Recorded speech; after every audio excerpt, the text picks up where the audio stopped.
자. 헤드라인이었습니다. 정부가 잠정 가동 중단 사태로 어려움을 겪고 있는 개성공단 입주 기업에 3천억 원의 긴급 운전 자금을 지원합니다. 미국 연방준비제도는 3차 양적 완화 규모를 유지한다면서도 경기, 고용 상황에 따라 채권 매입 규모를 탄력적으로 축소하거나 확대할 수 있다는 여지를 남겼습니다.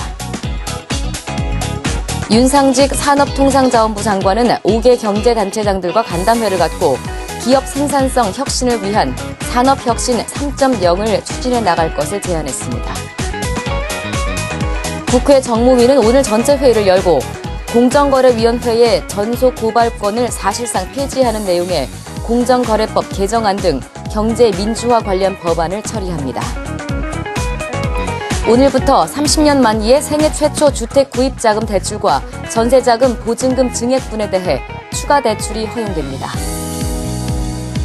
한계 기업 구조조정으로 4대 금융지주의 부실 채권이 올 들어 석 달 동안 1조 원 이상 증가하는 등 자산 건전성 악화 우려가 커지고 있습니다.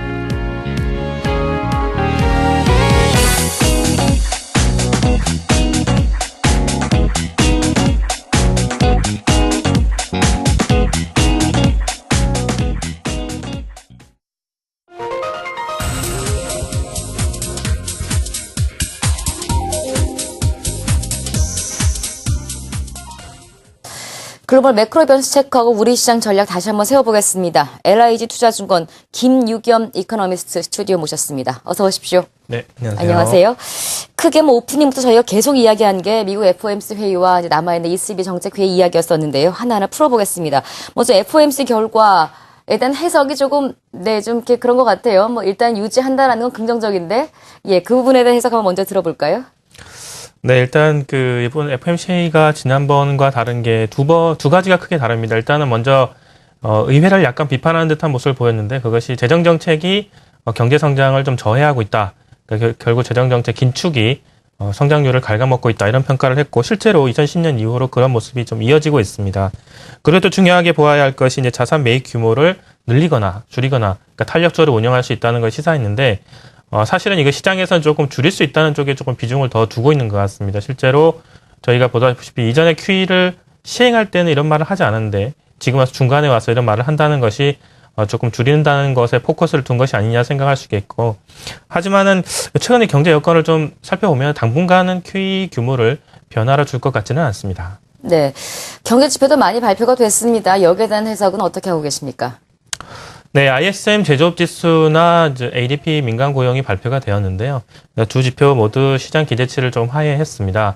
하지만 ISM 제조업 지수 같은 경우는 핵심 지수들은 괜찮았고요. 대부분 갉아먹은 것이 재고인데 재고는 계속 줄어드는 것은 아니기 때문에 미국 경제가 지금 급격하게 떨어지고 있다기보다는 좀 완만하게 상승하는 쪽에서 좀 조정을 겪고 있다 이렇게 봐야 될 것 같고요. 시장의 기대치가 낮아져 있기 때문에 그렇게 크게 실망할 것 같지도 않습니다. 다만 이제 2분기 정도가 좀 조정을 겪고 하반기 가서는 좀 개선되지 않을까 이렇게 좀 예상을 하고 있습니다. 네, 시장에 악영향을 미친 중심 지표, 이제 고용 지표가 있었습니다. 이제 4월 말 지표가 또 이번 주 말에 발표가 될 텐데요. 그 부분은 시장에 어떤 영향을 미칠까요? 네, 아무래도 민간 고용에서도 확인을 했지만 아마 지난달이 워낙 좋지 않았기 때문에 지난달에 비해서는 고용지표가 분명히 개선은 될 겁니다만은 시장 기대치 좀 미달하지 않을까 생각합니다. 시장 기대치는 역시 15만 개 정도의 일자리가 나와야 하는데 아마 10만 개 초반대 정도에 그치지 않을까 이렇게 예상을 좀 하고 있습니다. 지난달이 8만 개 정도였다고 생각을 해보면 이번에 개선된 것이 그렇게 좋지만은 않다 이렇게 평가할 수 있겠고 다만 아까도 말씀드렸듯이 이미 시장 기대치가 지금 내려가고 있는 국면이기 때문에 추가적으로 크게 증시에 영향을 줄 것을 보기는 좀 어렵고 최근에 매크로 지표나 성장률 1, 4분기 성장률에서 나왔지만 미국 증시는 아무래도 펀더멘탈 상으로 좀 2분기 정도는 쉬었다 가는 기간 조정 국면이 되지 않을까 예상하고 있습니다. 네, 1분기에 워낙 잘 달려온 미국 증시 쉬어간다는 표현이 나오고 있는 것 우리 증시 입장에서 좀 사치스러울 수도 있을 것 같은데요. 미국 이야기 먼저 나눠봤습니다. 유럽 얘기 나눠보겠습니다. ECB 정책 회의에 상당히 많은 관심이 쏠려 있습니다. 어떻게 전망하십니까? 네, 모두 결과적으로 말씀을 드리면 결론적으로는 ECB는 아마 25bp 정도의 기준금리를 인하를 할 것 같습니다. 시장 기대치를 충족을 시켜줄 것 같고요. 아마 최악의 경우 안 한다고 하더라도 아마 기준금리를 앞으로 내리겠다는 시사하는 발언을 내놓을 것으로 예상이 됩니다. 사실 기준금리를 내리게 되면 해당 통화의 가치는 떨어지는 게 정상인데, 하지만 최근에 유럽의 모습을 보면은 워낙에 경기가 좋지 않기 때문에 앞으로 좀 좋아질 것이라는 기대감들이 많이 있습니다. 그래서 기준금리를 내리게 되면 오히려 경기가 좋아질 것이라는 기대감 때문에 오히려 유로화는 좀 강세로 가고 달러화가 상대적으로 약세를 보일 것으로 생각합니다. 그런 기대감은 이제 실제 현실로 반영이 되는 게 중요할 텐데요. ECB의 추가 양적 완화가 국내 증시로 유럽계 자금을 유입시킬 수 있을지 없을지 이게 관건입니다. 어떻게 해석하십니까? 네, 정확하게 양적 완화라고 표현하는 것은 적절치는 않은 것 같은데, 아마 네. 기준금리 인하를 비롯한 금융 완화 정책들이 아무래도 유럽계 자금의 국내로 끌어들일 수 있는 요인이 될 것 같습니다. 기존에 보시면 알겠지만 유럽 리스크가 커졌을 때는 항상 우리 증시에서 해당 자금들이 좀 이탈을 하면서 증시에 악영향을 미쳤습니다. 하지만 역시 유럽 리스크가 완화된다는 것들은 해외 자금이 들어올 수 있다는 근거를 주는 것이고요. 특히나 최근에 중요한 것들은 해외 자금들이 한국이 아니라 일본이라든지 다른 국가들로 많이 이탈을 하고 있었는데, 최근에 엔화의 흐름이나 이런 것들을 고려해 볼 때, 유로와 엔화의 흐름을 고려해 볼 때는 한국으로 다시 유턴할 수 있는 환경을 제공하고 있다, 이렇게 평가할 수 있겠습니다. 그렇죠. 딱 말하면 양적 완화 정책이라고 하기보다는 금리 정책으로 인한 양적 완화 효과를 이제 이야기한 건데요. 어쨌거나 우리 증시에는 긍정적인 이슈가 될 수 있다라는 해석이네요. 끝 질문 드리겠습니다. 이런 매크로 변수들과 또 여러 가지 다양한 이벤트들이 국내 증시 5월 한 달 어떤 영향을 미칠지가 이제 가장 궁금할 겁니다. 어떤 변화들이 있을 것이고 어떤 투자 포인트를 우리 개인 투자자분들이 가져야 될까요? 짚어주십시오.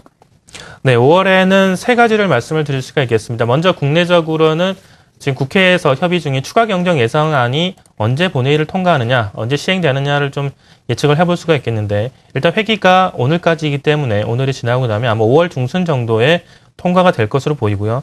비슷한 시기에 미국의 미국의 연방부채 한도가 상향 한도가 5월 19일에 도달합니다. 네. 비슷한 시기에 아마 이 두 문제가 해결이 되어야 좀 국내 증시도 긍정적일 것 같고, 그 밖에는 역시 정책회의 이슈가 있습니다. 다음 주에 우리나라 금통위가 있고, 네. BOJ 정책회의들이 있는데, 이런 이슈들을 쭉 살펴보면 역시 변동성들이 좀 클 수가 있겠다 생각해 볼 수가 있겠고요. 그래서 5월 중순이 지나고 난 이후에는 아까 말씀드린 아무래도 환율을 기반으로 한 긍정적인 환경, 게다가 추경이 통과된다면 내수가 좀 살아날 수 있다는 기대감, 이런 것들 때문에 증시가 아무래도 추세적으로 좀 안정적으로 상승할 수 있지 않을까 생각합니다. 매달 있는 이벤트인데 왜 이렇게 요즘 빨리 다가오는 것처럼 느껴지는지 모르겠어요. ECB 통화정책회의도 그렇고 우리나라도 그렇고 일본도 그렇고요. 상당히 민감한 시장입니다. 결과들 차근차근 여러분 체크하시면서 투자하시기 바랍니다. 시장 자세하게 매크로 변수와 국내 시장 들여다봤고요. 함께한 분은 LIG 투자증권 김유겸 이코노미스트입니다. 고맙습니다. 네, 감사합니다.